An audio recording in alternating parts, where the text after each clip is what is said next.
Kings. They live grand lives, wage grand battles, and sometimes meet not-so-grand ends.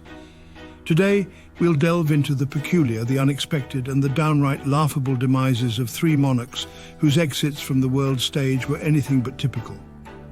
First on our list is King Adolf Fredrik of Sweden.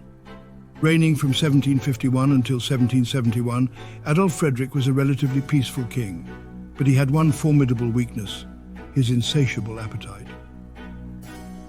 On the fateful day of February 12, 1771, the king indulged in a gargantuan meal that would be his last. It started with lobster, caviar, sauerkraut, smoked herring, and copious amounts of champagne. But the piece de resistance was the dessert.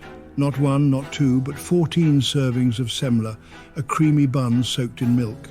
You guessed it. This feast was a bit too much even for a king's stomach. Adolf Fredrik, in a twist of gastronomic fate, earned the quirky nickname, the king who ate himself to death. Journeying back a few centuries, let's visit King Martin of Aragon, reigning from 1396 to 1410. After gorging on an entire goose, King Martin called upon his favourite jester, Borra, to lighten the mood. "Why so late?"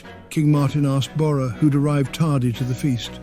The jester's reply: "Oh, sire, I've been on another hill, watching a game of marbles played with your father's balls." Whether it was the jest or the indigestion, or a killer combo of the two, King Martin laughed so hard that, well, he never stopped.